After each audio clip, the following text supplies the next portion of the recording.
find that. Okay, let's see. We have another one here. They say, this is advice. They said, do the CISSP, and if you have time later, do the CASP.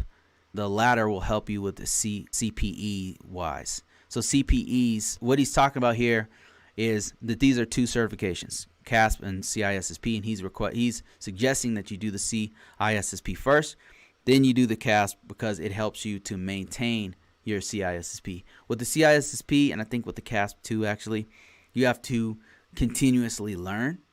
You read articles, you can teach classes, you can read books, you can go to conferences, you can teach conferences. All of those things count towards continued education. As long as you're constantly in this field and keeping fresh with the information, then all that stuff counts. Like even if you do internal corporate training and stuff, that also counts for your CPEs. When you do you have to do a certain level of hours a month for that. That's what they mean here. And then let me show you what they're talking about with the CASP.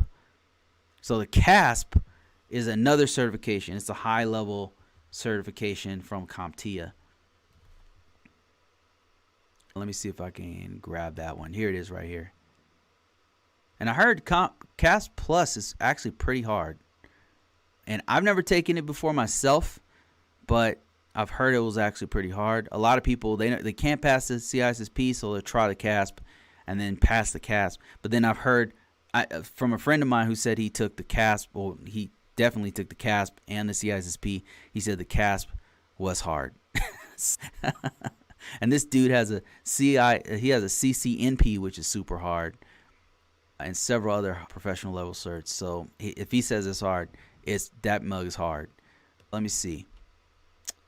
Oh, another thing is that the CASP is actually listed on the approved baseline certification. The CASP is no joke. The CASP, I know, like on this channel a couple times I talk crap about the CASP, but the CASP is no joke. It's right up there with CISSP. It's a professional level certification. I heard it was super hard. So yeah.